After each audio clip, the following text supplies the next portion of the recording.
Millie Weaver reporting for Infowars.com. Many people don't realize that during the Super Bowl, a lot of human sex trafficking goes on. It is a major problem that is only growing in number. Not only is it women that are being trafficked and men, we also have children that are being trafficked. I'm here with Amanda Seymour, who's the founder of an advocacy group called Deeper Love. Can you tell us a little bit about your group?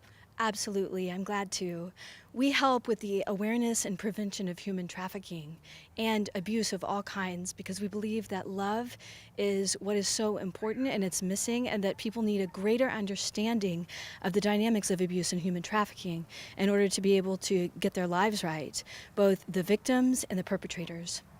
So, how many people do you think are trafficked during the Super Bowl, and how exactly do these traffickers or pimps go about doing this?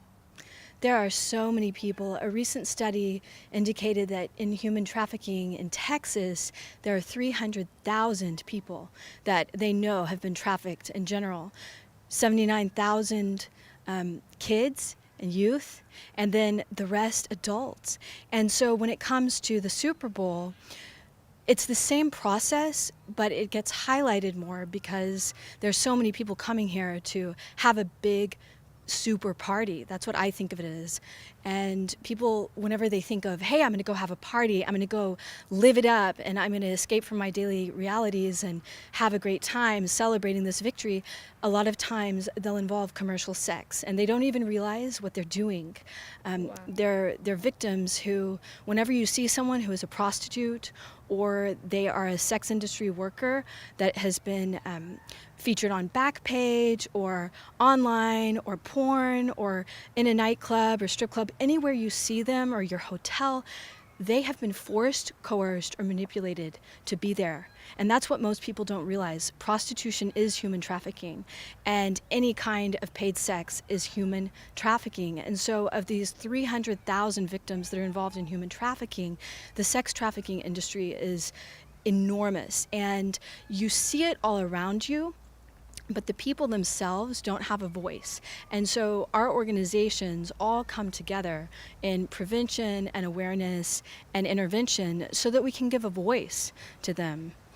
So, do you work with any victims of sex trafficking in your group, and would this be a good place to refer people to that anyone knows of that were victims? Yes, absolutely. We do work with victims, and we point them in the right direction so that we can connect them with all the agencies in Houston who can help them. Above all, there's a great hotline. It's the Houston hotline for the victims of human trafficking, and they have a number that we'll talk about in a little while.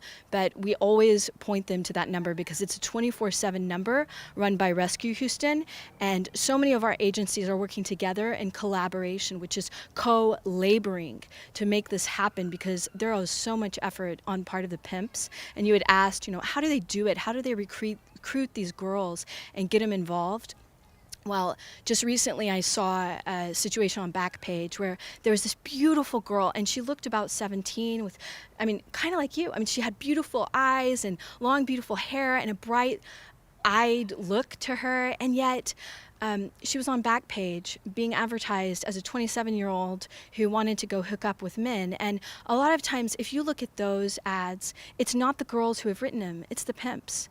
It's the traffickers, and the girls don't even know. So in the case of the 17-year-old, what we figured out, we saw these awards in the background of her photos and realized she's a high school student in her bedroom thinking she's just taken some pictures on Snapchat for her nice boyfriend.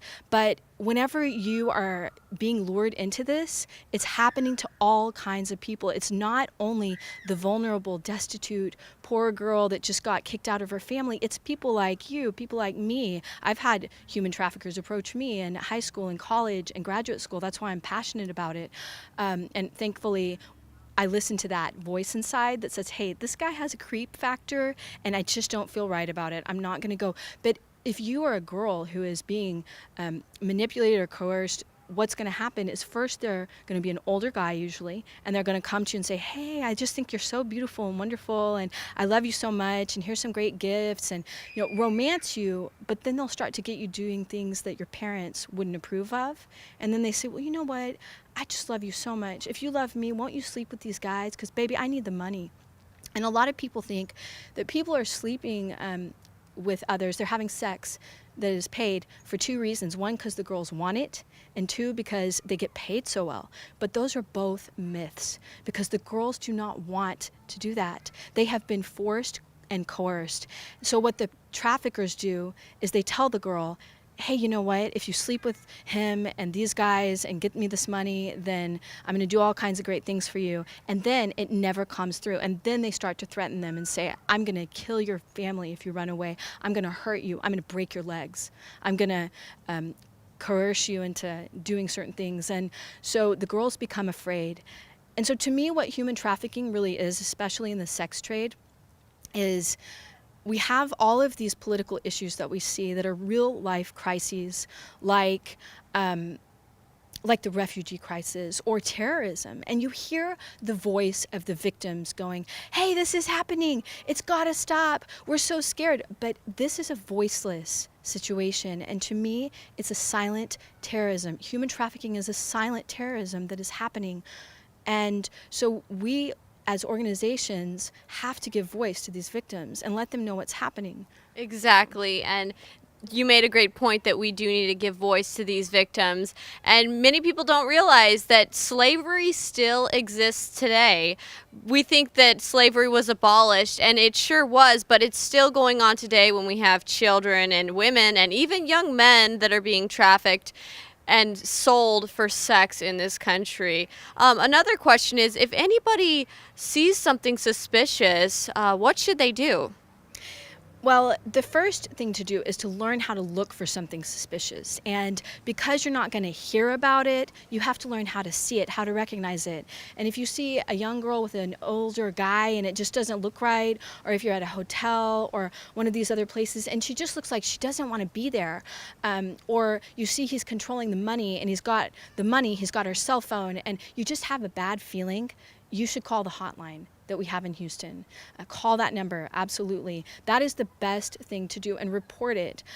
Sometimes people will take pictures of a driver's license if they see a girl being dropped off by an escort or pimp. That always helps. You want to report the license number to this number. It's, even though the number is not our number, it's Rescue Houston's number, but we all use it collaboratively because it gets the girls to the right people so they can get all the restorative help that they need. But as far as consumers, I think that's another area that's really important, because if you think of it, if you know that you're a John, you're somebody who's buying sex, then people aren't meant to be consumed.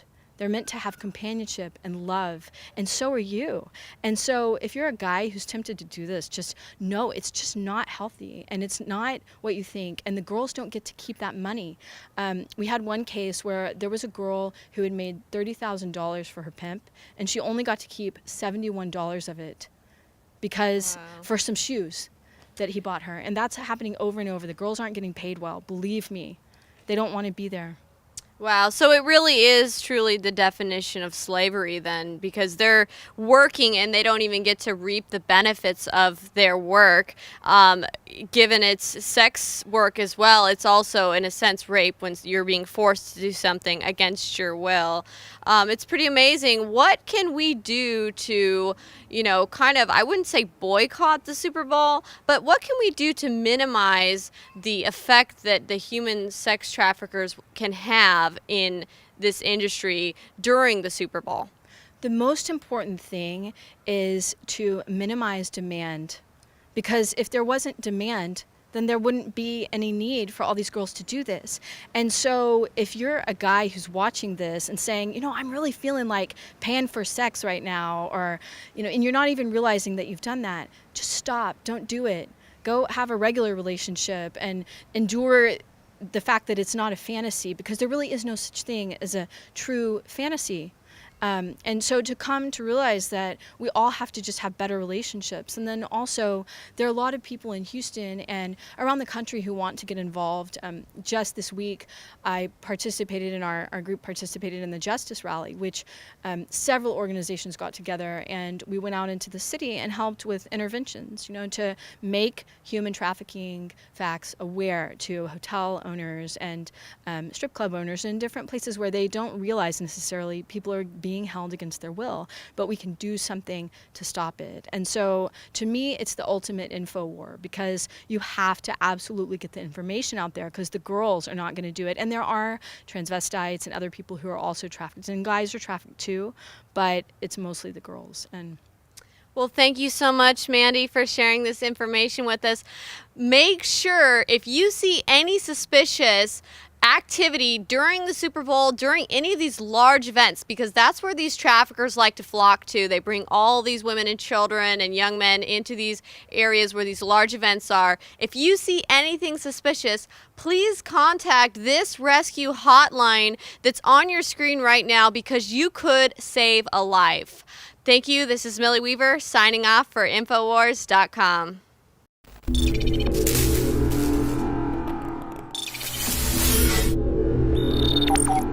My fellow Info Warriors, I am very excited to be able to announce to you the introduction at InfoWarsLife.com of a new way to save time and money when you stock up on InfoWars Life formulations like Survival Shield X2 and Super Male Vitality. Just go to InfoWarsLife.com today, select your favorite product, click on Auto Ship before adding to cart, and choose how often you want us to send you another order. Every time you choose Auto Ship at InfoWarsLife.com, you get 10% off, and you won't have to worry about running out and having to reorder next time. And of course, you can cancel with one click anytime. As you know, I'm all about the idea of a 360 win, and the new auto ship feature at InfoWarsLife.com is a sure win for everybody. A win for liberty, a win for health, and a win when it comes to big savings. Visit InfoWarsLife.com today and save 10% on your next InfoWars Life order by selecting auto ship at checkout. That's InfoWarsLife.com or call 888-253-3139.